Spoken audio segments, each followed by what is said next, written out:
चलिए आ जाइए।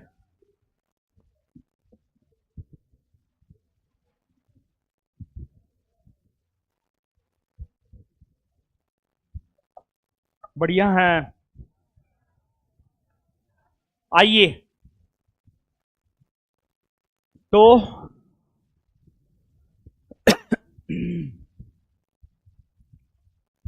आज करंट का जो है चौथा क्लास है। इससे पहले करंट का 3 क्लास हो चुका है, जिसमें लगभग 300 क्वेश्चन करवा दिए हैं। टोटल 1000 प्लस क्वेश्चन करवाना है। तो जैसे 300 क्वेश्चन हो गया है, बचा हुआ 750 क्वेश्चन भी हो जाएगा। थोड़ा धैर्य रखना पड़ता है, ठीक है ना। तो आज के सेशन की शुरुआत जो है 2 3 4 5 बात से कर रहे हैं, मतलब वो करंट के ही बात से कर रहे हैं। ये कौन है जानते हैं? कौन है? बी आर गवई है। अच्छा, देखिए बाबू, भारत में एक सुप्रीम कोर्ट है। सुप्रीम कोर्ट 1950 में अस्तित्व में आया है। और जब सुप्रीम कोर्ट अस्तित्व में आया था तो उस समय सुप्रीम कोर्ट में एक मुख्य न्यायाधीश और 7 अन्य न्यायाधीश हुआ करते थे।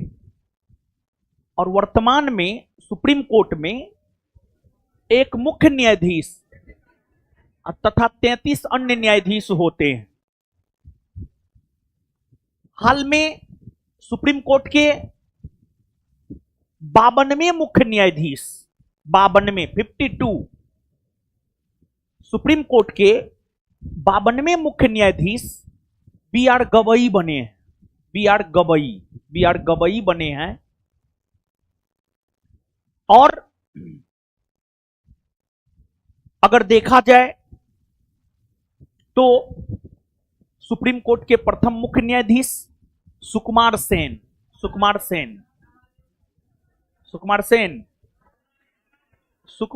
भारत का प्रथम मुख्य चुनाव आयुक्त था।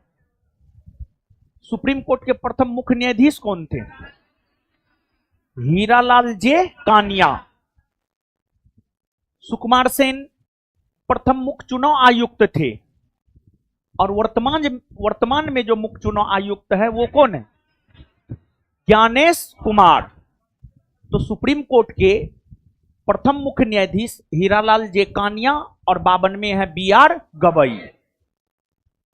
और मुख्य चुनाव आयुक्त की अगर बात की जाए तो भारत का प्रथम मुख्य चुनाव आयुक्त सुकुमार सेन और वर्तमान में है ज्ञानेश कुमार, जो कि 26 में है।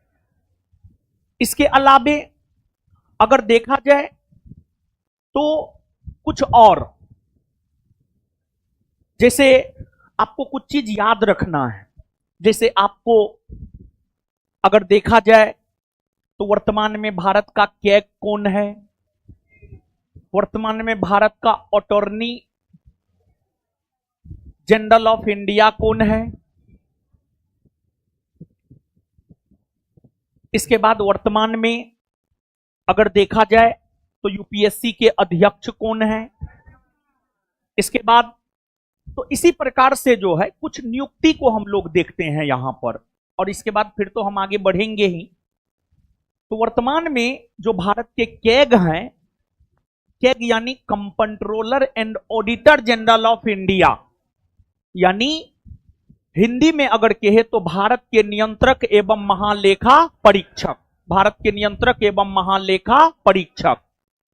वर्तमान में भारत के जो नियंत्रक और महालेखा परीक्षक हैं, यानी जो कैग हैं, उनका नाम है संजय मूर्ति।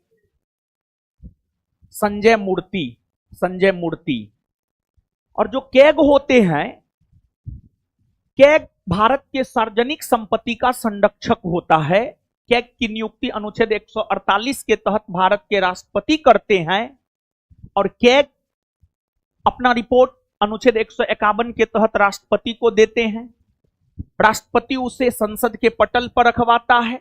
संसद उसकी जांच लोक लेखा समिति से करवाता है और लोक लेखा समिति अपना रिपोर्ट लोकसभा के अध्यक्ष को देता है। और जो अटॉर्नी जनरल ऑफ इंडिया है, आपको वर्तमान में अगर देखा जाए तो भारत के अटॉर्नी जनरल ऑफ इंडिया है R Venkat Ramani. R Venkat Ramani attorney general of India यानी महान्यायवादी।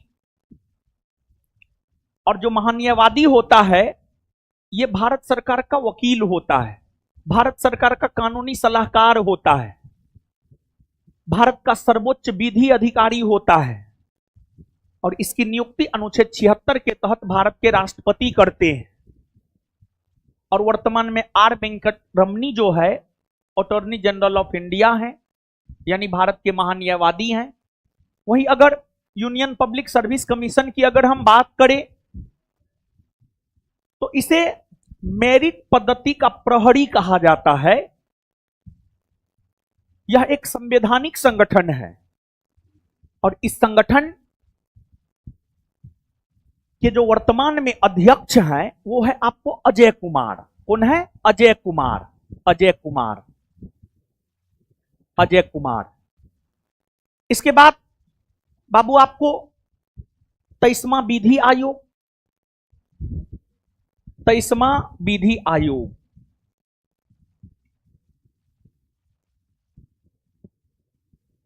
जानते हैं जो विधि आयोग है, विधि आयोग की अगर आप बात करेंगे तो विधि आयोग का काम क्या होता है पता है? विधि आयोग का काम होता है सुशासन कायम करना। सुशासन कायम करना विधि आयोग का काम होता है। 22वें विधि आयोग के अध्यक्ष थे ऋतुराज अवस्थी और जबकि 23वें के कौन बने? दिनेश माहेश्वरी। दिनेश माहेश्वरी, दिनेश माहेश्वरी, दिनेश माहेश्वरी। फिर आपको इसके बाद अगर देखा जाए तो विधि आयोग के बाद जो है राष्ट्रीय महिला आयोग। राष्ट्रीय महिला आयोग, जहां तक राष्ट्रीय महिला आयोग का सवाल है, इस आयोग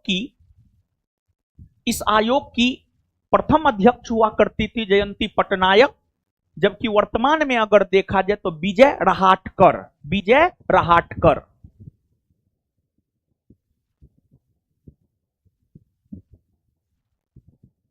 और फिर इनसे पहले जो है रेखा शर्मा हुआ करती थी। इनसे पहले रेखा शर्मा और अब विजय रहाटकर बनी है।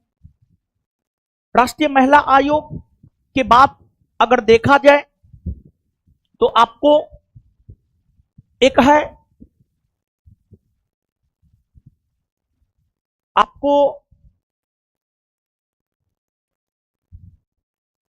एनजीटी, नेशनल ग्रीन ट्रिब्यूनल, राष्ट्रीय हरित अधिकरण। राष्ट्रीय हरित अधिकरण, नेशनल ग्रीन ट्रिब्यूनल, एनजीटी, राष्ट्रीय हरित अधिकरण। यह एक पर्यावरणीय मुद्दा को सुलझाने वाला संगठन है और प्रदूषण पर अंकुश लगाने वाला संगठन है यह। और एनजीटी के जो वर्तमान में अध्यक्ष हैं प्रकाश श्रीवास्तव। प्रकाश श्रीवास्तव, प्रकाश श्रीवास्तव। इसके बाद बाबू आपको है एक राष्ट्रीय मानवाधिकार आयोग। इसके बाद एक है बाबू आपको राष्ट्रीय मानवाधिकार आयोग। और अगर राष्ट्रीय मानवाधिकार आयोग की हम लोग बात करें तो जो राष्ट्रीय मानवाधिकार आयोग है, राष्ट्रीय मानवाधिकार आयोग के अध्यक्ष कौन है वर्तमान में?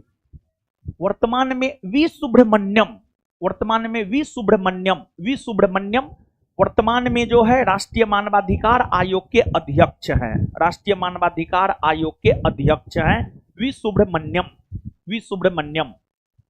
फिर इसके बाद 16वें वित्त आयोग का गठन हो चुका है तो जो 16वां वित्त आयोग है, 16वां वित्त आयोग का अगर बात किया जाए तो जो 16वां वित्त आयोग है, 16वां वित्त आयोग के अध्यक्ष है आपको अरविंद पनगढ़िया, अरविंद पनगढ़िया, अरविंद पनगढ़िया, अरविंद पनगढ़िया।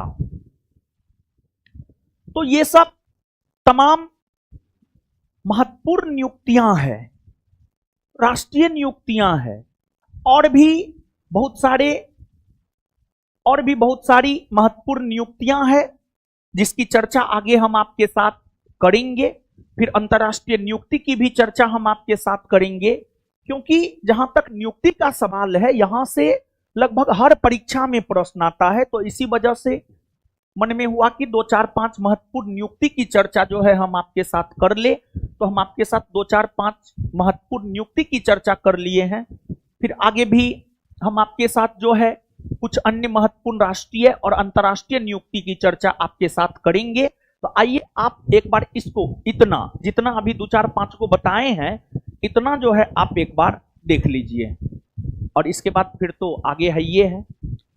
वर्तमान में भारत के क्या कौन है, क्या कौन है? अटॉर्नी जनरल ऑफ इंडिया, यानी भारत के महान्यायवादी कौन है? यूपीएससी के अध्यक्ष, यूपीएससी के अध्यक्ष, 23वें विधि आयोग के अध्यक्ष, 23वें विधि आयोग के अध्यक्ष, राष्ट्रीय महिला आयोग के अध्यक्ष, राष्ट्रीय महिला आयोग के अध्यक्ष, एनजीटी के अध्यक्ष, एनजीटी के अध्यक्ष, राष्ट्रीय मानवाधिकार आयोग के अध्यक्ष, राष्ट्रीय मानवाधिकार आयोग के अध्यक्ष, 16वां वित्त आयोग का अध्यक्ष। और देखिए पिछले 2 दिन में 3 दिन में जो भी करंट करवाए हैं उसमें जनवरी फरवरी का मूल तौर पर हम आपको करंट करवाए हैं। और एक बात आप जानिए कि जनवरी में एक और भी बहुत महत्वपूर्ण घटना घटित हुई है, और जनवरी में जो एक और भी बहुत महत्वपूर्ण घटना घटित हुई है वह यह है कि उत्तराखंड में कुछ हुआ है। 27 जनवरी 2025 को उत्तराखंड में यूसीसी कानून, यूनिफॉर्म सिविल कोड कानून लागू हुआ है, और आजाद भारत में यूसीसी कानून लागू करने वाला प्रथम राज्य बना है उत्तराखंड, प्रथम राज्य बना है उत्तराखंड। और वर्तमान में 2 ऐसे भारतीय राज्य है जहां पर यूसीसी कानून लागू है, एक है गोवा और दूसरा है उत्तराखंड। लेकिन गोवा में यूसीसी कानून आजादी से पहले से लागू था। गोवा में यूसीसी कानून अगर देखा जाए, यूनिफॉर्म सिविल कोड अगर देखा जाए तो पहले से लागू था गोवा में यूसीसी कानून। तो इसी वजह से आजाद भारत में यूसीसी कानून, यूनिफॉर्म सिविल कोड यानी समान नागरिक संहिता लागू करने वाला प्रथम राज्य बना है उत्तराखंड। और उत्तराखंड में यह लागू हुआ है 27 जनवरी 2025, 27 जनवरी 2025। और जहां तक यूसीसी कानून की चर्चा है, इसकी चर्चा अनुच्छेद 44 में है, अनुच्छेद 44 में इसकी चर्चा है, अनुच्छेद 44 में इसकी चर्चा है। और बाबू आपको अगर एक लाइन में यूसीसी कानून को हम लोग डिफाइन करें तो आज भारत में अनेकों धर्म के लोग रहते हैं, हिंदू, मुसलमान, सिख, ईसाई, बौद्ध, जैन, पारसी। हर समुदाय में, हर धर्म में विवाह की अलग पद्धति है, तलाक की अलग पद्धति है, संपत्ति के बंटवारे की अलग पद्धति है। तो हर धर्म में विवाह, तलाक, संपत्ति के बंटवारे की जो अलग पद्धति है, उन तमाम पद्धतियों को समाप्त कर भारत के सभी नागरिकों के लिए एक जैसा विवाह का कानून, एक जैसा तलाक का कानून, एक जैसा संपत्ति के अधिकार के वितरण का कानून अगर लाया जाता है तो इसी को जो है यूसीसी कानून कहा जाएगा, यूनिफॉर्म सिविल कोड कहा जाएगा, समान नागरिक संहिता कहा जाएगा। और यूसीसी की अगर हम लोग बात करें तो यह एक प्रकार का राज्य का नीति निर्देशक तत्व है, राज्य का नीति निर्देशक तत्व है, जिसकी चर्चा अनुच्छेद 44 में है। तो ये बात भी आप निश्चित तौर पर याद रखिएगा। अगर आप सब्जेक्टिव लीजिएगा तो उसमें स्पष्ट तौर पर इस बात का जो है आपको चर्चा किया हुआ है। तो अब आ जाइए हम लोग क्वेश्चन के ऊपर आ जाते हैं, ठीक है। तो ये सब बात भी आपको याद रखना है। क्वेश्चन के ऊपर आइए बाबू। अब हर खेत स्वस्थ खेत अभियान किस राज्य ने शुरू किया है? हर खेत स्वस्थ खेत अभियान की अगर हम लोग बात करें तो इस अभियान की शुरुआत जो है आपको की गई है हरियाणा के द्वारा, हरियाणा के द्वारा। और इस अभियान की अगर बाबू हम लोग बात करें तो इस अभियान के अंतर्गत हरियाणा के खेतों में जो मृदा है वह मृदा स्वस्थ है या स्वस्थ नहीं है, इसको लेकर जांच किया जाना है और किसानों को मृदा स्वास्थ्य कार्ड अवेलेबल करवाया जाना है, मृदा स्वास्थ्य कार्ड अवेलेबल करवाया जाना है। जैसे आप स्वस्थ रहते हैं तो आपकी प्रोडक्टिविटी अच्छी होती है, और अगर आप स्वस्थ नहीं होते हैं तो आपकी प्रोडक्टिविटी अच्छी नहीं होती है। तो पढ़ाई लिखाई के साथ साथ जो है स्वस्थ रहना भी बाबू आपके लिए जरूरी है। स्वस्थ तन मन से ही आप स्वस्थ काम कर सकते हैं, अच्छा काम कर सकते हैं। हरियाणा आगे उत्तराखंड में संपन्न 38वें राष्ट्रीय खेल में शीर्ष पर रहा, शीर्ष पर रहा। यानी उत्तराखंड में जो 38वां राष्ट्रीय खेल हुआ है, उत्तराखंड के 38वां राष्ट्रीय खेल में जो है कौन सा टीम पदक तालिका में, कौन सा टीम पदक तालिका में जो है आपको पहला स्थान पे रहा है, तो इसमें जो है हम आपको बता दें कि सेना की टीम जो है पदक तालिका में प्रथम स्थान पर रहा है। और सेना का टीम जो पदक तालिका में प्रथम स्थान पर रहा है services sports control board, services sports control board, services sports control board की अगर हम लोग बात करें तो यही जो है आपको सेना की टीम थी और यही जो है आपको प्रथम स्थान पे रही है। इसका उत्तर जो है आपको ए हो जाएगा, ए हो जाएगा। समझ गए? टिक मार लिए, मार लिए टिक।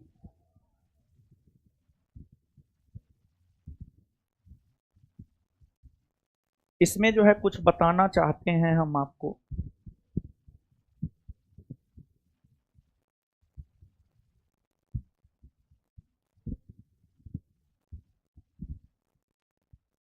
बता रहे हैं परेशान नहीं होना है, परेशान हो जाइएगा तो दिक्कत है और भारी दिक्कत है, समझे?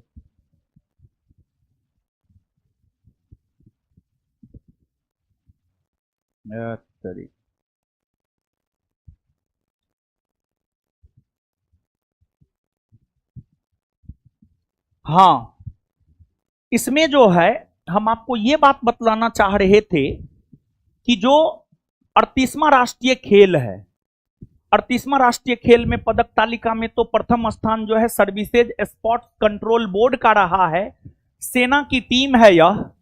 और यह जो 38वां राष्ट्रीय खेल है इसका अगर देखा जाए तो इसका जो आदर्श वाक्य है, इसका आदर्श वाक्य रहा है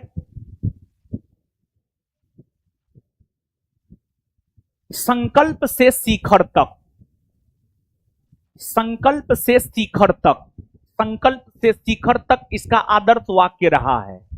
वही अगर इसके शुभंकर की बात की जाए तो इसका शुभंकर जो है मोली पक्षी रहा है, मोली पक्षी, मोली पक्षी रहा है। और फिर इसका अगर मसाल देखा जाए तो इसका मसाल जो है तेजस्विनी, इसका मसाल जो है आपको तेजस्विनी, तेजस्विनी रहा है। और इसके बाद अगर देखा जाए तो शीर्ष पर जो आपको सर्विसेज स्पोर्ट्स कंट्रोल बोर्ड यानी सेना की टीम रही है, इसने टोटल 68 स्वर्ण पदक जीता है, 68 स्वर्ण पदक जीता है। और फिर इसके बाद जो है 26 रजत पदक जीता है। और फिर इसके बाद जो है आपको 27 कांस्य पदक जीता है, 27 कांस्य पदक जीता है। वहीं दूसरा स्थान पर अगर देखा जाए पदक तालिका में महाराष्ट्र रहा है, और तीसरा स्थान पर अगर देखा जाए तो तीसरा स्थान पर जो है आपको हरियाणा रहा है, तीसरा स्थान पर कौन रहा है? हरियाणा। तो ये सब बात भी जो है आपको याद रखना है। अब आगे आ जाइए, स्थानीय शासन प्रदर्शन सूचकांक 2024 में शीर्ष पर रहा है। देखिए बाबू ध्यान दीजिएगा, स्थानीय शासन प्रदर्शन सूचकांक, तो इसमें एक है स्थानीय शासन, एक है प्रदर्शन सूचकांक। स्थानीय शासन या स्थानीय स्वशासन की अगर बात की जाए तो यह जो है आपको राज्य सूची का विषय है, राज्य सूची का विषय है यह, और यह राज्य सूची का विषय है। यह दरोगा का पूछा हुआ क्वेश्चन है कि स्थानीय स्वशासन किस सूची का विषय है, तो राज्य सूची का विषय है, आप इसको याद रखिएगा। और यह जो सूचकांक है, इस सूचकांक की अगर बात की जाए तो यह सूचकांक पंचायती राज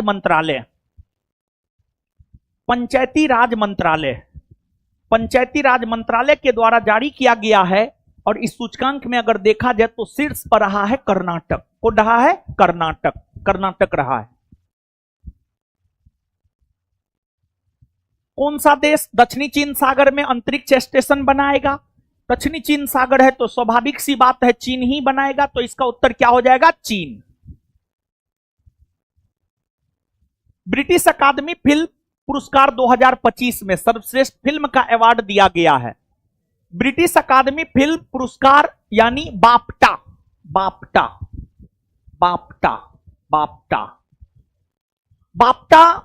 ब्रिटेन के फिल्म जगत का सबसे बड़ा पुरस्कार है, और बाफ्टा को ब्रिटेन का ऑस्कर भी कहा जाता है। और बाफ्टा पुरस्कार 2025 के अंतर्गत अगर देखा जाए तो सर्वश्रेष्ठ फिल्म का अवार्ड मिला है कॉन्क्लेव को, सर्वश्रेष्ठ फिल्म का अवार्ड मिला है कॉन्क्लेव को सर्वश्रेष्ठ फिल्म का अवार्ड मिला है। वही अगर एड्रियन ब्रॉडी की अगर हम लोग बात करें तो बाफ्टा 2025 के अंतर्गत सर्वश्रेष्ठ अभिनेता का अवार्ड मिला है, सर्वश्रेष्ठ अभिनेता का अवार्ड मिला है द ब्रूटलिस्ट मूवी में अभिनय करने के लिए। वहीं मिकी मेडिसन को जो है सर्वश्रेष्ठ अभिनेत्री का अवार्ड मिला है, और मिकी मेडिसन को सर्वश्रेष्ठ अभिनेत्री का अवार्ड जो है आपको एनोरा मूवी में अभिनय करने के लिए, देखिए बाफ्टा में भी सर्वश्रेष्ठ अभिनेता एड्रियन ब्रॉडी और सर्वश्रेष्ठ अभिनेत्री मिकी मेडिसन, और ऑस्कर की अगर हम लोग बात करें तो ऑस्कर में भी सर्वश्रेष्ठ अभिनेता एड्रियन ब्रॉडी और सर्वश्रेष्ठ अभिनेत्री जो है आपको मिकी मेडिसन। लेकिन ऑस्कर में सर्वश्रेष्ठ फिल्म का अवार्ड एनोरा को मिला है, और बाफ्टा में सर्वश्रेष्ठ फिल्म का अवार्ड कॉन्क्लेव को मिला है। यह बेसिक अंतर है।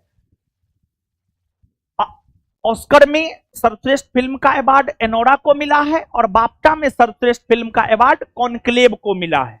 तो इस बेसिक अंतर को भी आप याद रखिएगा। एयरपोर्ट अथॉरिटी ने बिहटा में एयरपोर्ट बनाने के लिए किस देश की कंपनी को कॉन्ट्रैक्ट दिया है? रूस को दिया है कॉन्ट्रैक्ट, और 459 करोड़ का कॉन्ट्रैक्ट है, 459 करोड़। ब्रिटिश साम्राज्य का सबसे उत्कृष्ट आदेश सम्मान किन्हें दिया गया है? ब्रिटिश साम्राज्य का सबसे उत्कृष्ट आदेश सम्मान जो है नारायण मूर्ति को दिया गया है, जो कि इन्फोसिस के संस्थापक हैं, इन्फोसिस के संस्थापक रहे हैं। भारत के पहले वर्टिकल बाइफेशियल सोलर संयंत्र का उद्घाटन कहां किया गया है? बोलिए। नई दिल्ली में। हाँ, नई दिल्ली में हुआ है।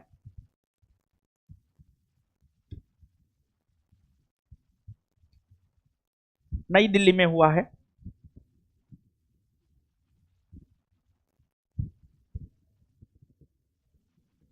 आगे आइएगा बाबू, आगे हम लोग देखते हैं।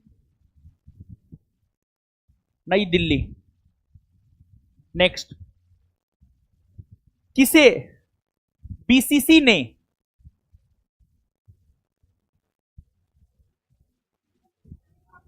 गलत है या सही? गलत है ना, बीसीसीआई होगा, बीसीसीआई होगा। किसे बीसीसीआई ने 2024 भारतीय sports women of the year में नामित किया है? मनु भाकर, मनु भाकर।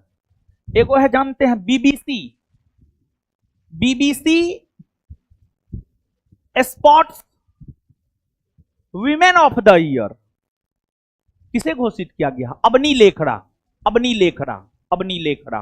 इसका आंसर मनु भाकर होगा।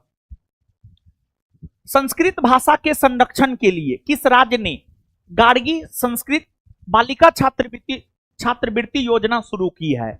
गार्गी संस्कृत बालिका छात्रवृत्ति योजना जो है उत्तराखंड ने शुरू किया है। उत्तराखंड, देखिए संस्कृत जो है अभी भी हिमाचल प्रदेश में उत्तराखंड में थोड़ा बहुत जो है आपको बोला जाता है, जबकि संस्कृत का जहां तक सवाल है, संस्कृत देवत्व भाषा है। संस्कृत को देवता की भाषा कहा जाता है, लेकिन संस्कृत जो है अब विलुप्त ही हो गया है। और संस्कृत भाषा में बोलने वाले लोग जो है अब अल्पसंख्यक वर्ग की श्रेणी में आएंगे, क्योंकि भारत में अल्पसंख्यक होने का मूलतः दो आधार है, एक धर्म और दूसरा भाषा। एक धर्म और दूसरा भाषा। किस राज्य की पहली विधानसभा ने अनुवाद, किस राज्य की पहली विधानसभा है जो अनुवाद की सुविधा से लेस होगी? मतलब जो है वहां पर आप भाषण जो है अंग्रेजी में दीजिए तो उसका अनुवाद जो है हिंदी में हो जाएगा, फिर अवधी में हो जाएगा, फिर भोजपुरी में हो जाएगा, फिर ब्रज भाषा में हो जाएगा। समझ गए? तो इस प्रकार की व्यवस्था वाला पहला राज्य का विधानसभा बना है उत्तर प्रदेश। कौन बना है? उत्तर प्रदेश। एपिडा ने किस देश को पहली बार भारतीय अनार के समुद्री खेप भेजी है? ऑस्ट्रेलिया को भेजा है। ऑस्ट्रेलिया। किस राज्य ने 2025-26 के बजट में अपने राज्य में 150 यूनिट बिजली मुफ्त देने की घोषणा की? राजस्थान ने। राजस्थान ने। भारत सरकार ने लिथियम की खोज और इस क्षेत्र में निवेश के लिए किस देश से समझौता किया है? अर्जेंटीना। अर्जेंटीना के साथ समझौता किया है। केंद्रीय बजट 2025-26 का थीम क्या है? केंद्रीय बजट 2025-26 का थीम अगर देखा जाए तो सबका विकास रहा है। सबका विकास, सबका विकास। केंद्रीय बजट 2025-26 में विकास के इंजन है। कल के सेशन में हम आपको बताए थे, केंद्रीय बजट 2025-26 में निर्मला सीतारमण ने विकास का 4 इंजन बतलाई है।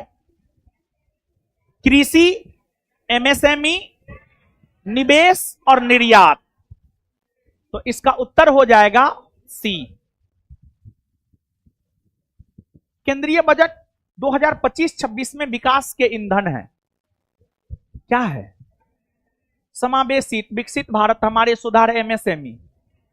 MSME, MSME. आगे केंद्रीय बजट 2025-26 में कितने आय तक के स्लैब में कराधान 0% तक किया गया है? 0 से 4 लाख। और टोटल 7 गो स्लैब में बनाया गया है हो। अब जो है टोटल अगर देखा जाए तो टोटल जो है आपको 7 गो स्लैब बना दिया गया है। और जो टोटल 7 गो स्लैब बनाया गया है उसमें एक तो 0 से 4 यानी 0%, फिर 4 से 8 लाख 5%, और फिर जो है 8 से 12 लाख जो है आपको 10%। 8 से 12 लाख 10%। 3 स्लैब ये हो गया। और इसके बाद चौथा स्लैब है 12 से 16 लाख। 12 से 16 लाख पर 15%, और इसके बाद 16 से 20 लाख। 16 से 20 लाख पर 20%, और फिर इसके बाद जो है 20 से 24 लाख पर 25%। 20 से 24 लाख पर जो है आपको 25%, और फिर जो है आपको 24 लाख से अधिक पर 30%। 24 लाख से अधिक पर 30%। यानी अगर आपका इनकम 24 लाख से अधिक होता है तो फिर आपको जो है 30% तक टैक्स देना पड़ सकता है। तो यहां पर आपको लग रहा है कि 0 से 4 लाख अगर इनकम होता है तो 0% टैक्स देना पड़ेगा, लेकिन जो है आपको कई प्रकार का कटौती किया गया है। और जो कई प्रकार का कटौती किया गया है उस कटौती के आधार पर अगर देखा जाए तो अगर आप 12 लाख रुपया तक भी कमाते हैं तो आपको 0% टैक्स लगेगा।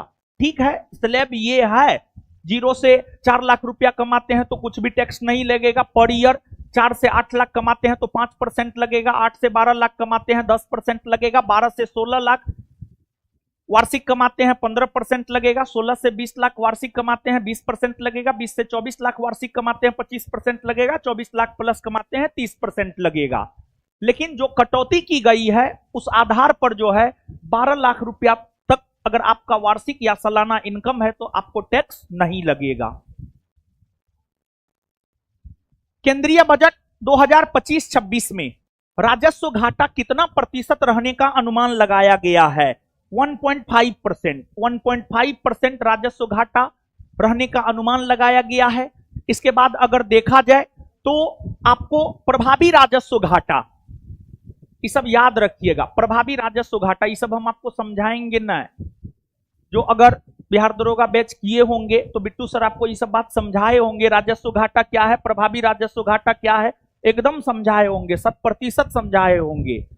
प्रभावी राजस्व घाटा जो है 0.3%, याद रखिएगा ये सब। और स्पेशली बिहार पुलिस के एग्जाम में बजट से प्रश्न पिछले साल आया है, उससे पहले नहीं आता था, ठीक है। पिछले साल आया है 21,391 पोस्ट वाला वैकेंसी में, उससे पहले कभी नहीं आया था बिहार पुलिस में बजट से प्रश्न। केंद्रीय बजट 2025-26 में राजकोषीय घाटा कितना प्रतिशत रहने का अनुमान है? तो राजकोषीय घाटा जो है आपको 4.4% रहने का अनुमान है, 4.4% रहने का अनुमान है। वहीं अगर प्राथमिक घाटा की बात की जाए तो प्राथमिक घाटा जो है 0.8% रहने का अनुमान है। प्राथमिक घाटा 0.8% रहने का अनुमान है। केंद्रीय बजट में रक्षा पर कितना व्यय करने का प्रावधान किया गया है? केंद्रीय बजट में रक्षा व्यय पर जो है 491,732 करोड़, 491,732 करोड़। लाओकोआ वन्यजीव अभयारण्य किस राज्य में है जहां एक सिंग वाला गेंडा 40 साल बाद देखा गया है? असम। कहां है? असम में है, असम में है। इसके बाद आगे है बाबू आपको जलवायु जोखिम सूचकांक 2025 में शीर्ष पर है। देखिए जो जलवायु जोखिम सूचकांक है, अगर इस सूचकांक की अगर हम लोग बात करें तो यह सूचकांक जो है जर्मन वाच नामक संगठन के द्वारा जारी किया जाता है। और इस सूचकांक में पहला स्थान पर डोमिनिका है, दूसरा स्थान पर चीन है, तीसरा स्थान पर होंडुरस है और छठा स्थान पर भारत है। तो प्रथम स्थान पर पूछा जा रहा है डोमिनिका। चिपको आंदोलन से संबंधित किस व्यक्तित्व का निधन फरवरी 2025 में हो गया है? देखिए सुनिए, अब यहां पर सुनिए सुनिए सुनिए, जानते हैं चिपको आंदोलन,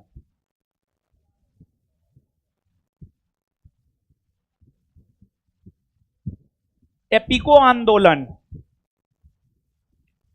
एपिको आंदोलन, बिश्नोई आंदोलन, बिश्नोई आंदोलन, नर्मदा बचाओ आंदोलन,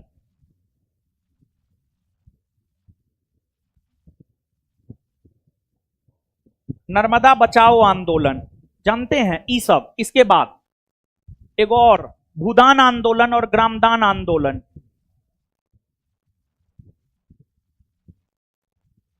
भूदान आंदोलन और ग्रामदान आंदोलन।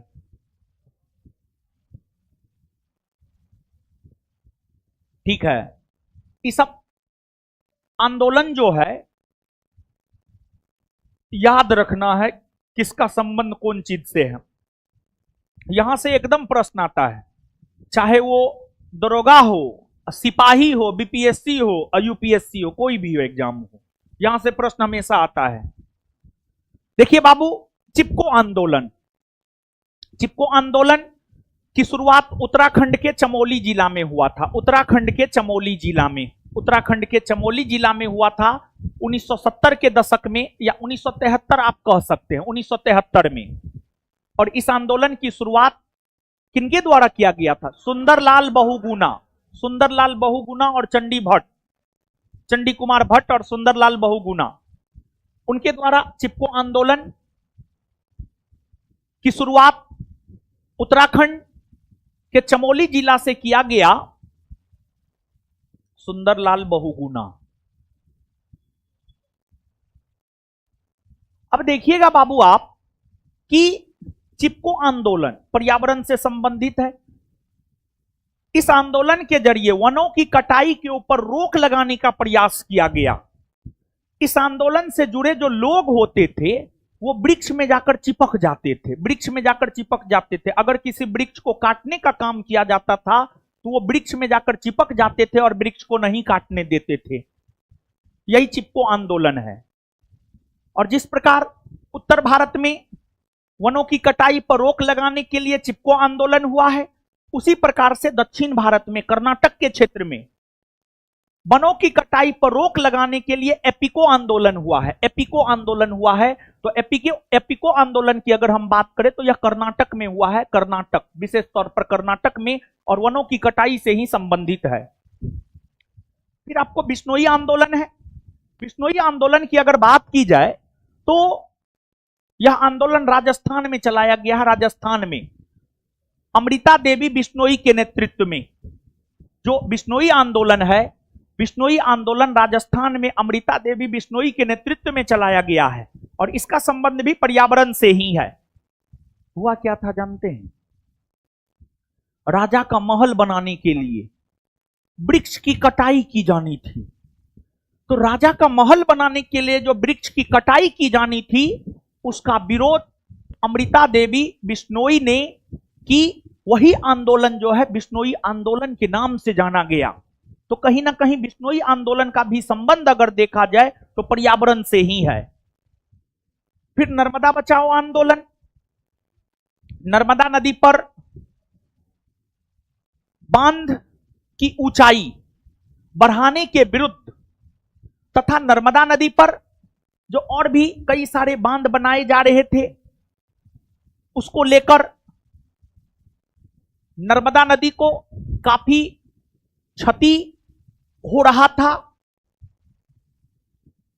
जिस कारण मेघा पाटेकर के नेतृत्व में 1980 के दशक में, मेघा पाटेकर के नेतृत्व में 1980 के दशक में नर्मदा बचाओ आंदोलन चलाया गया था। नर्मदा बचाओ आंदोलन चलाया गया था। और फिर आपको भूदान और ग्रामदान आंदोलन है। एक गांधीवादी नेता हुआ करते थे महात्मा गांधी। जब 1940 में महात्मा गांधी जब 1940 में व्यक्तिगत सत्याग्रह आंदोलन किए थे, तो पहला सत्याग्रही विनोबा भावे को बनाए थे, दूसरा सत्याग्रही जवाहरलाल नेहरू को, और तीसरा सत्याग्रही ब्रह्मदत्त को बनाए थे। तो गांधीवादी नेता थे विनोबा भावे। विनोबा भावे गांधीवादी नेता थे। गांधी जी तो संविधान निर्माण के क्रम में ही मारे गए थे। उनको मार दिया गया था 30 जनवरी 1948 को। लेकिन बाबू, आपको गांधी जी के विचारों को आगे बढ़ाने का काम उनके विचारधारा से ओतप्रोत नेताओं ने किया, उसमें विनोबा भावे ने किया। आजादी के बाद ऐसा आपको देखने को मिला है, कुछ लोग ऐसे हैं जो बहुत बड़े जमींदार हैं, जिसके पास 1000 एकड़ भूमि है, और कुछ लोग ऐसे हैं जो बेघर हैं।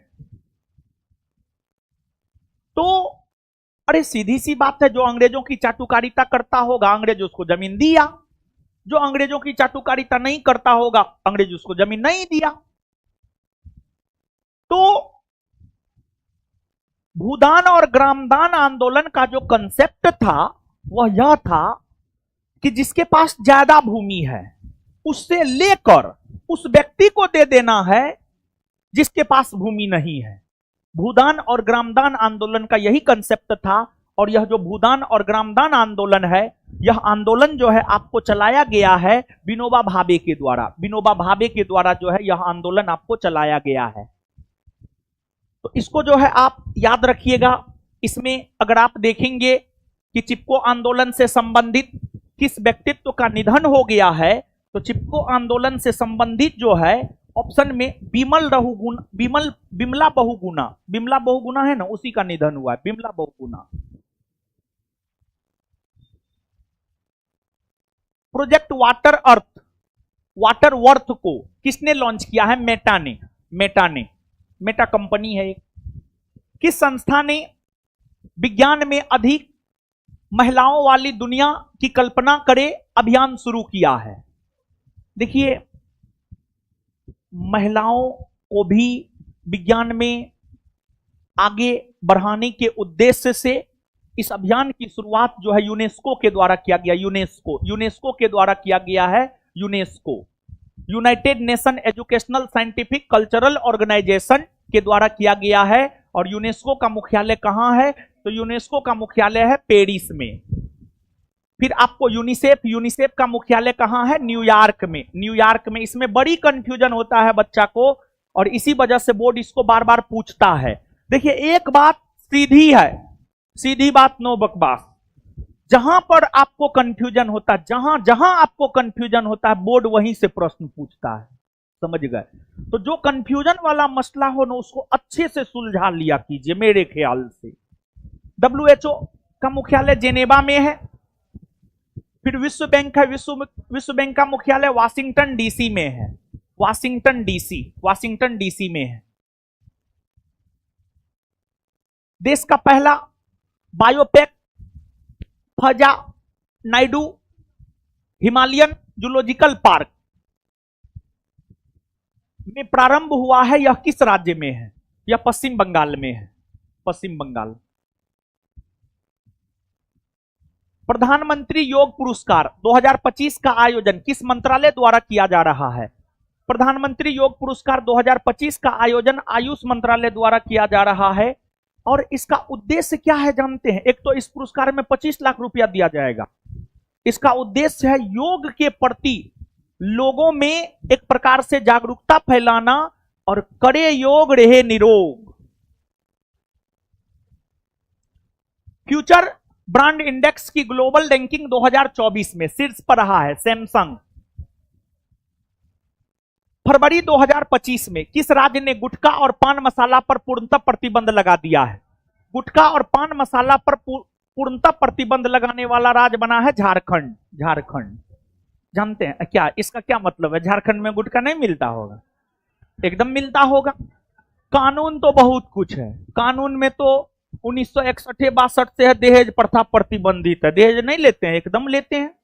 बिहार में 2016 ये से शराब बंदी है। शराब नहीं मिलता? एकदम मिलता है। बिहार में तो शराब का स्थिति भगवान जैसा है ना। जैसे भगवान दिखते कहीं नहीं है सब जगह, वही स्थिति बिहार में शराब का है। दिखता कहीं नहीं है लेकिन है सब जगह। अब तो और सुविधा मिल गया, अब तो लोग को दुकानों पर न जाना पड़ता है, होम डिलीवरी। समझे? तो देखिए आपको ये जो गुटखा और पान मसाला है, ये क्या है या शराब क्या है? गुटखा, पान मसाला या शराब क्या है? नशीला पदार्थ है। और नशीले पदार्थ पर रोक लगाने को लेकर प्रावधान करता है अनुच्छेद 47। अनुच्छेद 47 जब आप अनुच्छेद 47 को पढ़ेंगे तो अनुच्छेद 47 कहता है कि मादक द्रव्य पर रोक, नशीले पदार्थ पर रोक। तो बिहार में शराबबंदी कानून का लागू किया जाना हो, या झारखंड में गुटखा पान मसाला को बैन किया जाना हो, ये सब काम अनुच्छेद 47 के तहत होता है। अनुच्छेद 47 के तहत हुआ है और होता है। पांचवा बहुपक्षीय नौसैनिक अभ्यास कोमोडो कहां शुरू हुआ है? बाली। कहां शुरू हुआ है? बाली, इंडोनेशिया के बाली में। सैन्य अभ्यास धर्म गार्जियन के 6ठे संस्करण भारत और किस देश के बीच हुआ है? जापान। भारत और जापान। जैसे देखिए बाबू, बहुत सारा सैन्य अभ्यास है। जैसे धर्म गार्जियन जो है आपको भारत और जापान के बीच। फिर आपने सूर्य किरण को देखा था, सूर्य किरण जो है भारत और नेपाल। फिर इसके बाद जो है आपको खंजर अभ्यास, खंजर अभ्यास खंजर की अगर हम बात करें तो भारत और किर्गिस्तान के बीच। अभ्यास खंजर भारत और किर्गिस्तान के बीच। इसके बाद जो है आपको वरुण, अभ्यास वरुण, इसका आयोजन होता है भारत और फ्रांस। भारत और फ्रांस के बीच। भारत और फ्रांस के बीच। फिर इसके बाद जो है आपको सिलिनेक्स, सिलिनेक्स सिलिनेक्स की अगर हम बात करें तो यह भारत और श्रीलंका। भारत और ये सब सैन्य अभ्यास है जो अलग अलग देशों के साथ भारत करता है। और इससे होता क्या है जानते हैं? यानी इस संयुक्त सैन्य अभ्यास से होता यह है कि भारतीय सेना जो है अन्य सेनाओं से अवगत होता है, उसके बारे में जानता है।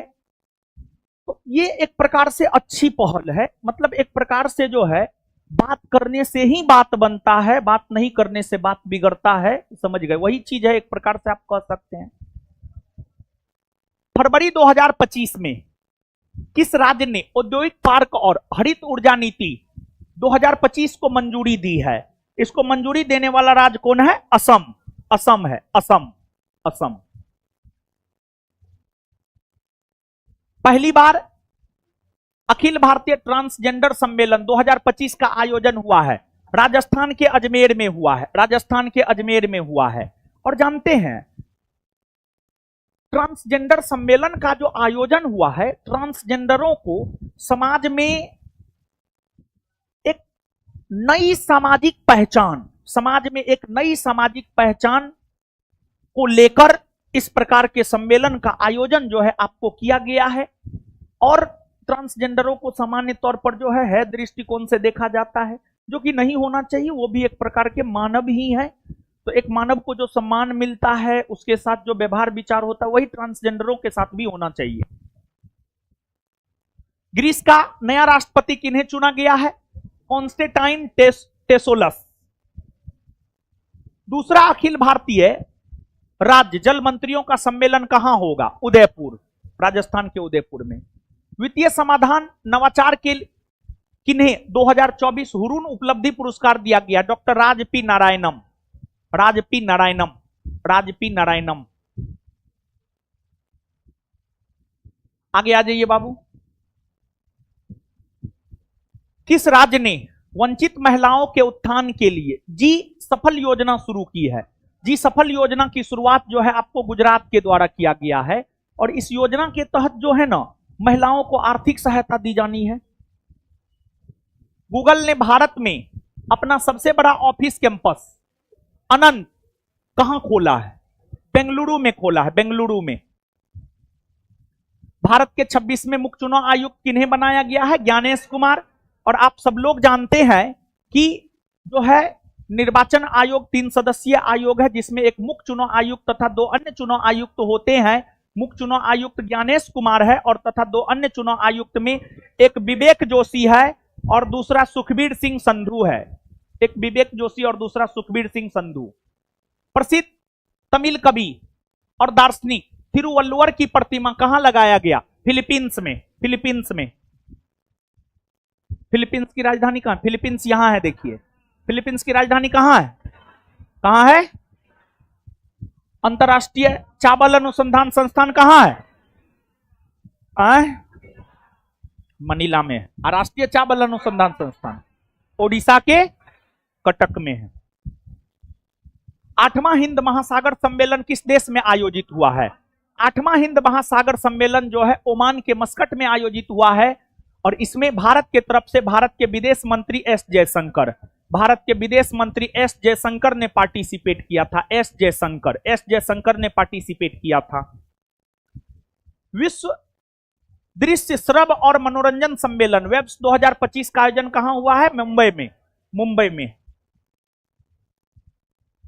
किस देश में सबसे पुराना जुरासिक पक्षी जीवाश्म प्राप्त हुआ है? चीन में, चीन में। डिजिटल असिस्टेंट प्लेटफॉर्म मित्रा को किस संस्था ने जारी किया था? सेबी, सेबी ने। सामाजिक न्याय पर पहली क्षेत्रीय वार्ता की मेजबानी कौन देश कर रहा है? भारत कर रहा है। कौन कर रहा है? Bharat, Bharat. Audio story platform velvet के सह संस्थापक बने हैं पंकज त्रिपाठी। आदि महोत्सव 2025 का आयोजन कहां किया गया है?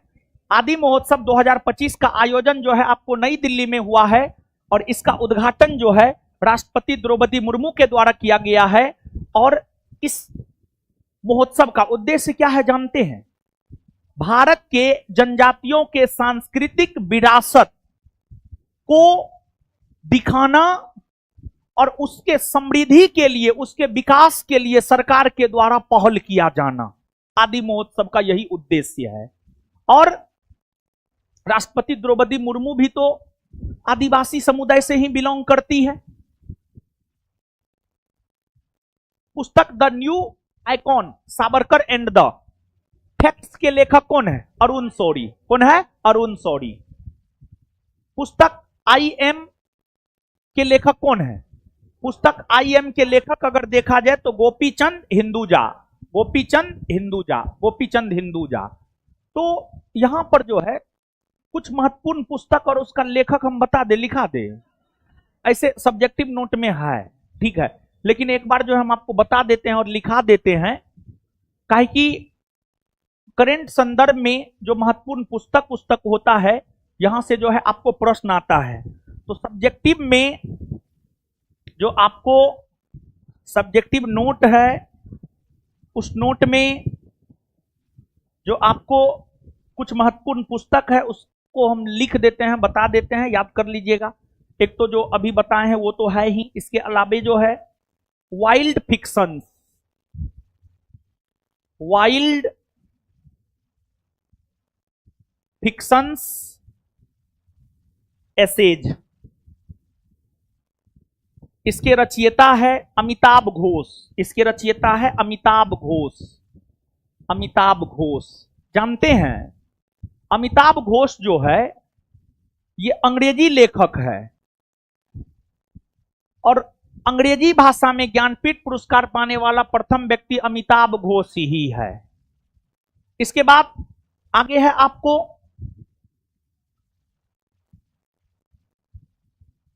Live while you are alive, live while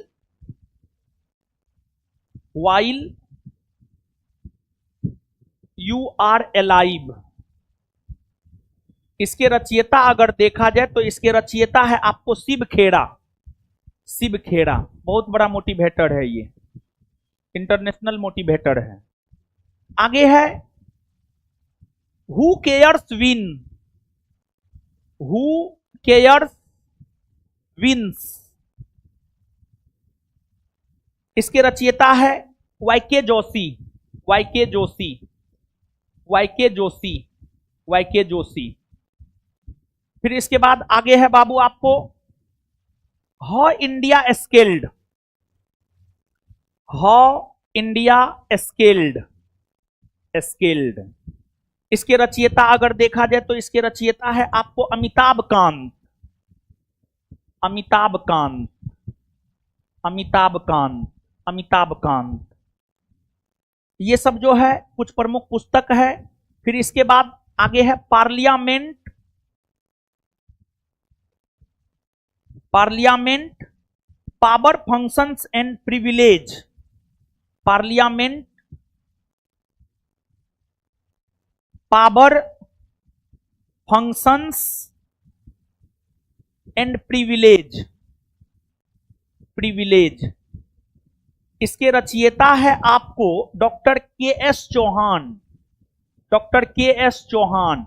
और इस पुस्तक का विमोचन किए थे जगदीप धनखड़। ये जो parliament power function sense privilege है, इस पुस्तक का जो है विमोचन आपको जगदीप धनखड़ किए थे, जगदीप धनखड़।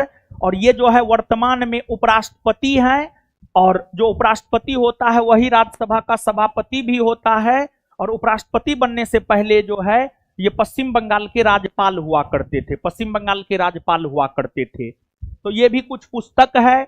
इस पुस्तक के रचनाकार को जो है आपको याद रखना है, कभी काल यहां से प्रश्न आता है, समझ गए। और इसके अलावे अगर देखा जाए तो इसके अलावे जो है और भी बहुत सारा पुस्तक है, ऐसा नहीं कि सिर्फ इतना ही पुस्तक है। डेली पुस्तक लिखा जाता है, कोई ना कोई लिखबे करता है, बहुत लोग बैठारी है, समझे। इसके बाद द सर्किल ऑफ लाइफ, एक पुस्तक है आपको the circle of life, the circle of life. जो द सर्किल ऑफ लाइफ पुस्तक है, द सर्किल ऑफ लाइफ पुस्तक की रचयिता है सुधा मूर्ति, सुधा मूर्ति। और नारायण मूर्ति की पत्नी न है हो, हाँ। और सुधा मूर्ति जो है राज्यसभा की सदस्य भी है, राज्यसभा की सदस्य भी है। इसके बाद जो है आगे है आपको the new icon Savarkar, Savarkar and the facts Arun Shourie, ये तो बतेबे किए हैं, क्वेश्चन में है। फिर है आर्बिटल, आर्बिटल, आर्बिटल के रचयिता है Samantha Harvey, Samantha Harvey, Samantha Harvey है। फिर इसके बाद अगला पुस्तक है आपको life on Mars, life on Mars, life on Mars के रचयिता अगर देखा जाए तो लाइफ ऑन मार्स के रचयिता है नमिता गोखले, नमिता गोखले, नमिता गोखले, नमिता गोखले। फिर इसके बाद जो है अगला पुस्तक है हार्ट्स एंड हीरोज। ये कल के सेशन में हम आपको बताए थे कुलभूषण कुमार, कल के सेशन में हम आपको बताए थे कुलभूषण कुमार। इसके बाद जो है और भी पुस्तक है, तो जो और भी पुस्तक है उस पुस्तक को भी थोड़ा सा हम लोग देख लेते हैं।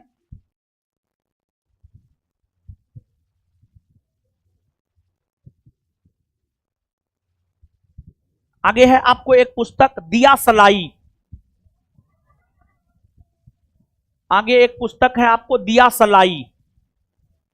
जो दिया सलाई पुस्तक है ना, ये जो है आपको कैलाश सत्यार्थी, कैलाश सत्यार्थी, कैलाश सत्यार्थी की आत्मकथा है, कैलाश सत्यार्थी की आत्मकथा है दिया सलाई। और जो आपको कैलाश सत्यार्थी है इन्हें 2014 में शांति का नोबेल पुरस्कार दिया गया था मलाला यूसुफजाई के साथ। और जो कैलाश सत्यार्थी है इन्होंने बचपन बचाओ आंदोलन चलाया, बचपन बचाओ आंदोलन, बचपन बचाओ आंदोलन के प्रणेता कैलाश सत्यार्थी ही है। इसके बाद आगे अगर देखा जाए तो voice for the violence, voice for the voiceless, इसके रचयिता है ढलाई लामा, ढलाई लामा, ढलाई लामा। फिर इसके बाद जो है आगे है thank you for living, thank you for living, thank you for living. ये जो पुस्तक है इस पुस्तक के रचयिता है आपको ऋत्विक सिंह, ऋत्विक सिंह, ऋत्विक सिंह, ऋत्विक सिंह। इसके बाद जो है आगे है आपको Leo the untold story, Leo the untold story, untold story. इसके रचयिता अगर देखा जाए तो इसके रचयिता है आपको PS Raman, PS Raman, PS Raman, PS Raman. इसके बाद आगे है आपको the cantonment conspiracy, the cantonment conspiracy, conspiracy. इसके रचयिता अगर देखा जाए तो इसके रचयिता है मिलिट्री थ्रिलर और मनोज नरमाने, मनोज नरमाने, मनोज नरमाने है, समझ गए। तो ये सब कुछ प्रमुख पुस्तक है, जनवरी फरवरी मार्च के कुछ प्रमुख पुस्तक से हम आपको अवगत करवा दिए। फिर अप्रैल मई जून के कुछ प्रमुख पुस्तक से भी जो है आपको अवगत करवा देंगे। पुस्तक में इतना ही रहने दीजिए, एक दिन में ज्यादा जान लीजिएगा तो फिर दिक्कतें है, भारी दिक्कत है, नहीं दिक्कत, ज्यादा नहीं पढ़ना चाहिए, ठीक है। ज्यादा पढ़ने पे दिक्कत हो जाता है, नहीं होता है।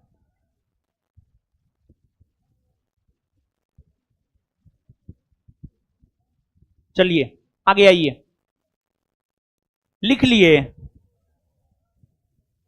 हाँ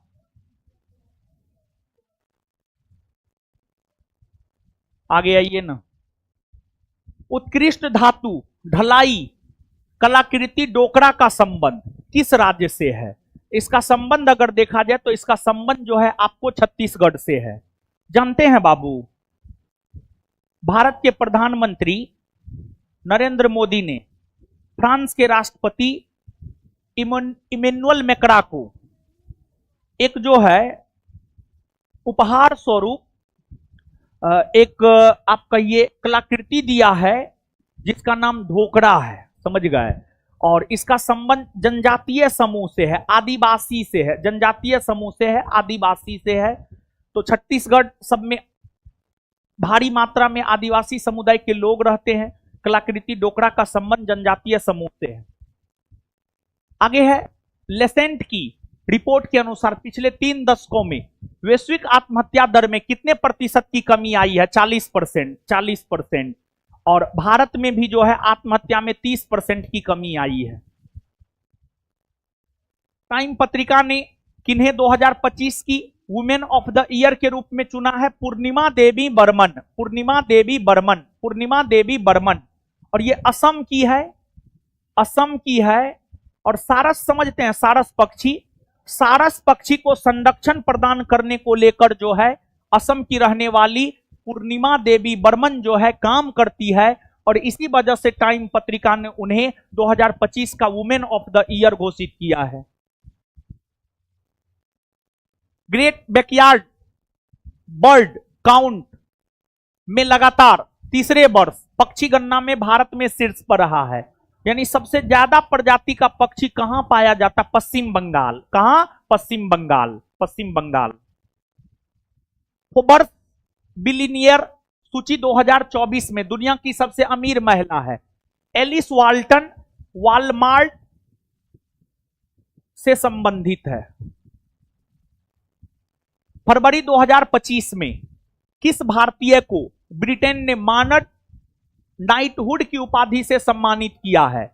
ब्रिटेन ने मानद नाइटहुड की उपाधि से फरवरी 2025 में सुनील भारती मित्तल को सम्मानित किया, सुनील भारती मित्तल को।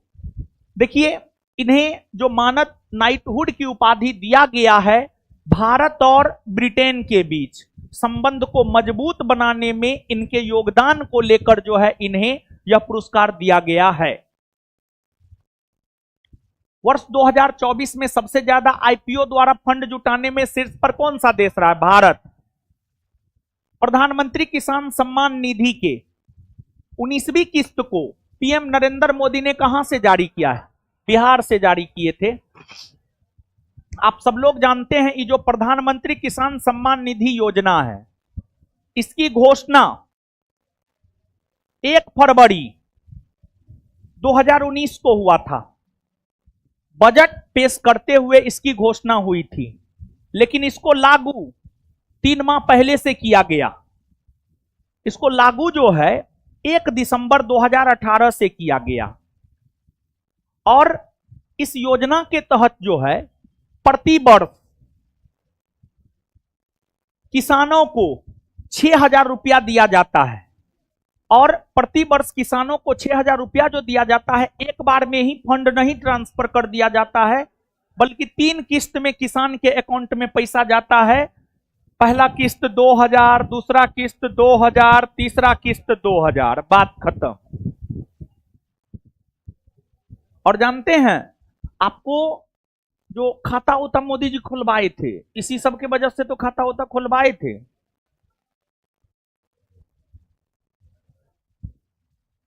तटीय सुरक्षा अभ्यास सागर कवच का आयोजन कहां किया गया है? सागर कवच का आयोजन पश्चिम बंगाल में हुआ है, पश्चिम बंगाल।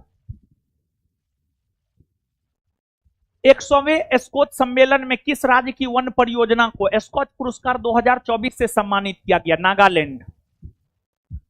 मूडीज ने वित्त वर्ष 2025-26 में भारत के जीडीपी के वृद्धि दर का कितना अनुमान लगाया है? 6.4%। और आपको आरबीआई और वर्ल्ड बैंक, आरबीआई और वर्ल्ड बैंक की अगर हम बात करें तो उसके अनुसार जो है 2025-26 में भारत का जीडीपी वृद्धि दर होगा 6.7%। और अगर आईएमएफ की बात करें, यानी अंतर्राष्ट्रीय मुद्रा कोष की बात करें, तो उसके अनुसार जो है वर्ष 2025-26 में भारत के जीडीपी का वृद्धि दर होगा 6.5%। और अगर आर्थिक सर्वेक्षण, भारत के आर्थिक सर्वेक्षण की बात करें, तो भारत के आर्थिक सर्वेक्षण के अनुसार जो है 2025-26 में भारत के जीडीपी का वृद्धि दर होगा 6.3% से 6.8%, 6.3% से 6.8%।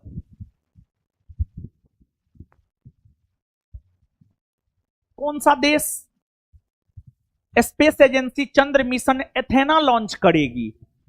अमेरिका, अमेरिका लॉन्च करेगी, America. School of ultimate leadership conclave के पहला संस्करण का उद्घाटन कहां किया गया है? इसका आयोजन अगर देखा जाए तो इसका आयोजन जो है नई दिल्ली में हुआ है, और नई दिल्ली के भारत मंडपम में हुआ है, भारत मंडपम में हुआ है। और इसका उद्घाटन जो है प्रधानमंत्री नरेंद्र मोदी के द्वारा किया गया था, प्रधानमंत्री नरेंद्र मोदी के द्वारा। किस राज्य ने झुमोईर विनंदनी कार्यक्रम आयोजित की है? देखिए, आपको झुमोईर विनंदनी कार्यक्रम कौन शुरू किया है? असम शुरू किया है। देखिए, असम में चाय उद्योग को स्थापित हुए 200 वर्ष हो गया है। असम में चाय उद्योग को स्थापित हुए जो 200 वर्ष हुआ है, उसी के उपलक्ष्य में असम के द्वारा झुमोईर विनंदनी कार्यक्रम शुरू किया गया है।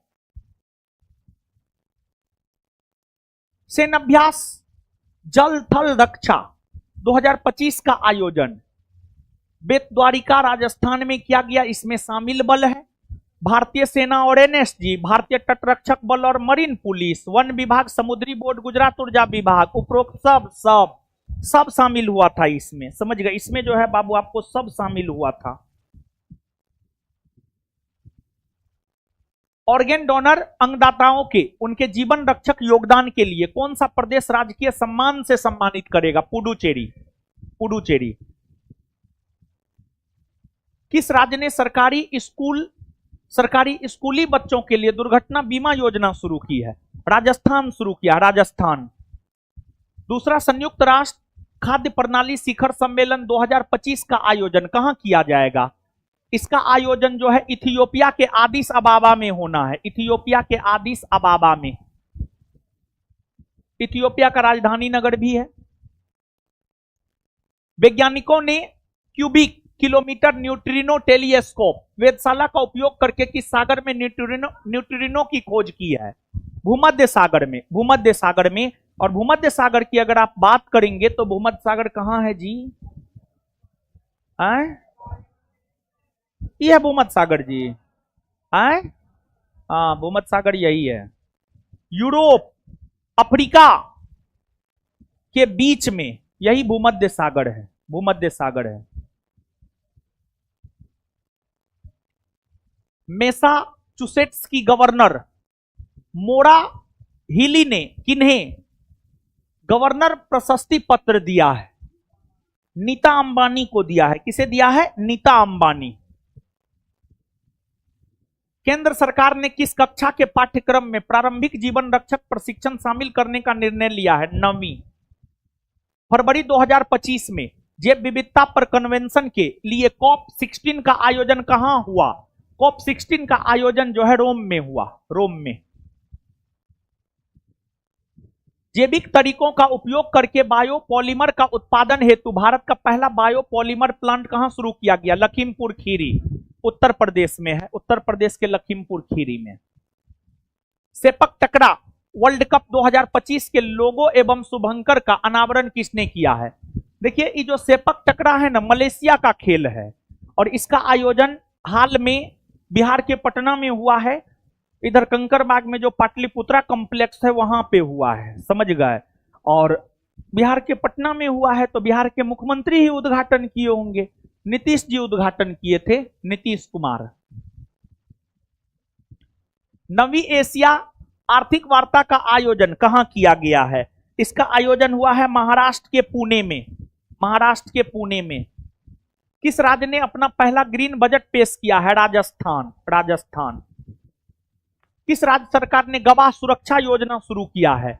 गवाह सुरक्षा योजना जो है हरियाणा ने शुरू किया है। देखिए, होता क्या है कि अगर मान लिया जाए कोई कांड उंड होता है, उसको अगर कोई देखता है तो जब मामला कोर्ट में जाता है तो गवाही सब होता है और गवाह जो है अपराधी के टारगेट पर रहता है।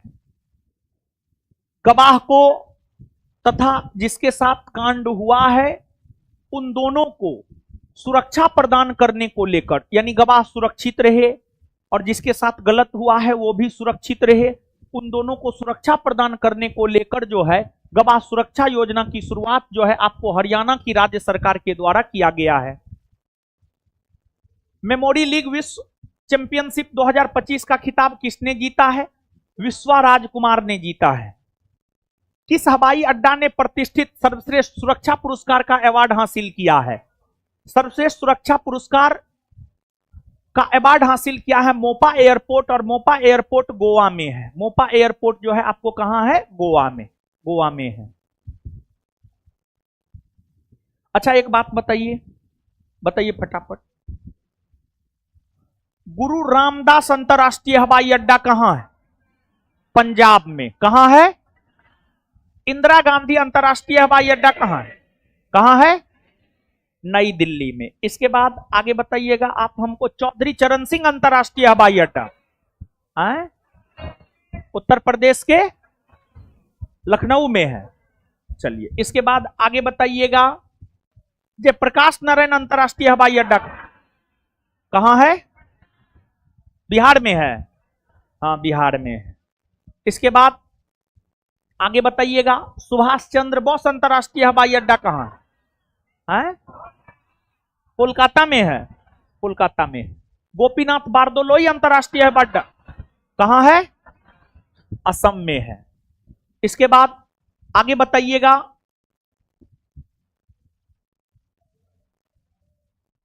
सरदार वल्लभ भाई पटेल अंतरराष्ट्रीय हवाई अड्डा कहां है? डॉक्टर भीमराव अंबेडकर अंतरराष्ट्रीय हवाई अड्डा कहां है? महाराष्ट्र के नागपुर, महाराष्ट्र के। इसके बाद आगे बताइए, अहिल्याबाई होलकर अंतरराष्ट्रीय हवाई अड्डा कहां है? इंदौर। कहां है? इंदौर में, इंदौर में है। याद रखिएगा, पूछा जाता है। Business leader of the year के 23वें संस्करण में किन्हें CEO chief executive officer of the year award से सम्मानित किया गया है? समीर कनेडिया। फरवरी 2025 में ओपेक प्लस देशों में शामिल होने वाला देश बना है। देखिए OPEC plus, OPEC, OPEC organisation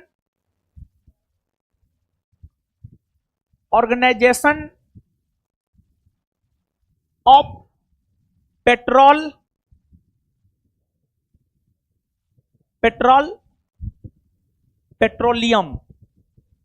petroleum exporting countries, organisation of petroleum exporting countries, यानी पेट्रोलियम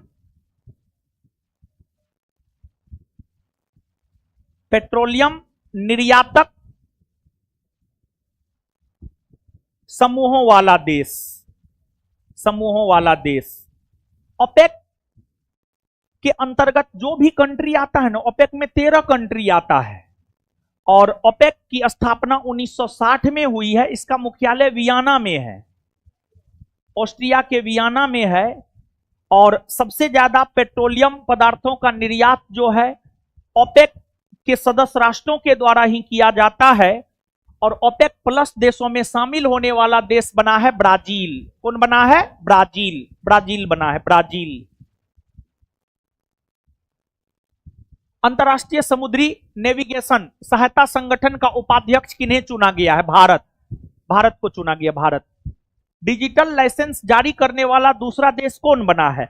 डिजिटल लाइसेंस जारी करने वाला दूसरा देश बना है भारत। किस देश के वैज्ञानिकों ने चंद्रमा के दक्षिणी ध्रुव का विस्तृत भूवैज्ञानिक मानचित्र बनाया है?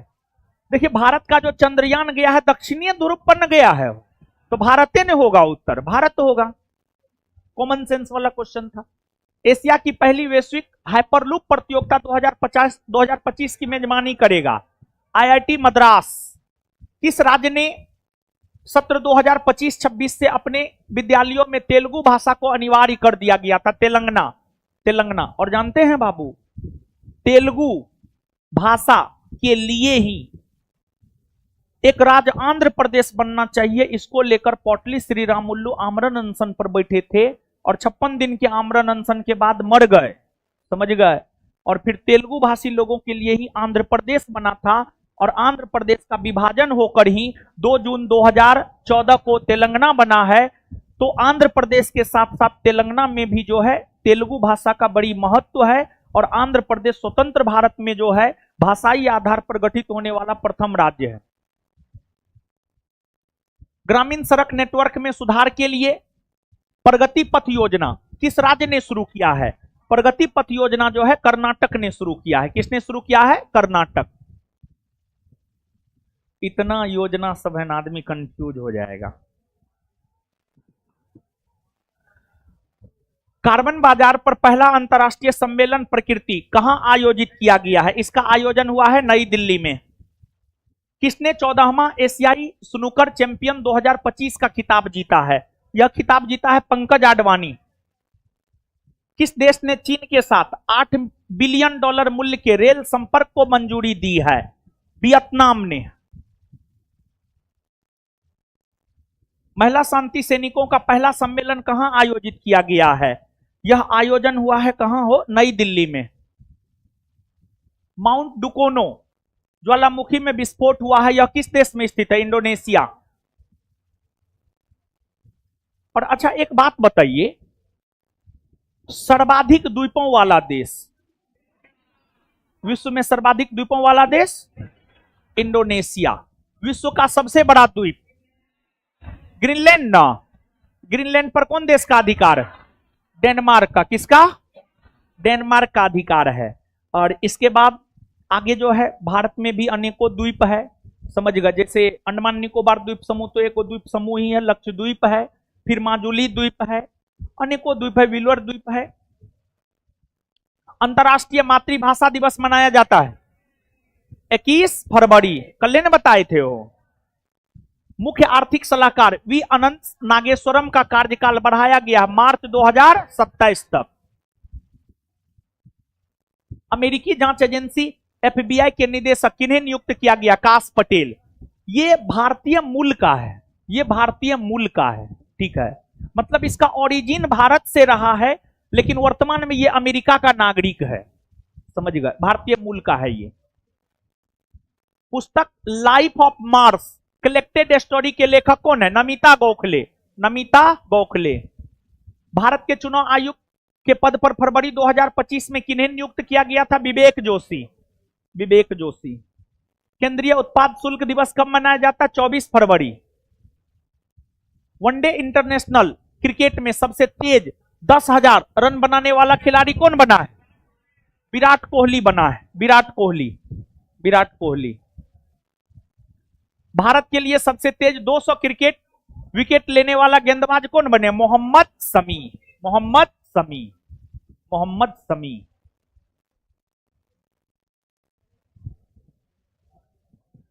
चलिए इतना ही रहने दीजिए अब, ठीक है। कल मिलेंगे अब शाम में 7:30 बजे। और परसों के टाइमिंग में चेंजिंग होगा। परसों सोच रहे हैं शनिवार को 5 बजे से करवाएं। और सुनिए 1 मिनट, शनिवार को जो है 5 बजे से करवाएंगे। और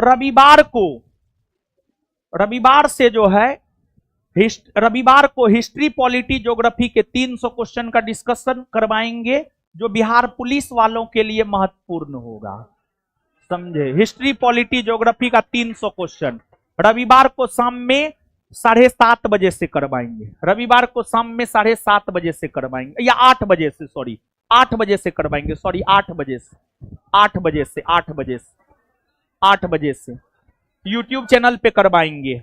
और आप लोग आना चाहे तो आ सकते हैं, लेकिन वो 300 क्वेश्चन में हो सकता है पूरा रातों हम ले लें, ये हो सकता है। और उस 300 क्वेश्चन में जो है ना, पूरा हिस्ट्री, पूरा पॉलिटी, पूरा ज्योग्राफी, अब उतना तो नहीं हो सकता है, लेकिन फिर भी मेजर पार्ट को डिस्कस करेंगे, ठीक है। आ जाइएगा, हमको कोई दिक्कत थोड़े, आ जाइएगा, ठीक है। और टेलीग्राम सबको देखते रहिएगा, टाइमिंग में इधर उधर हो सकता है, और डेली क्लास करते रहिए। चलिए, हाँ यही तो सब लोग अपना अपना समय दिए, बहुत बहुत धन्यवाद। मिलते हैं अगले क्लास में, यानी कल 7:30 बजे।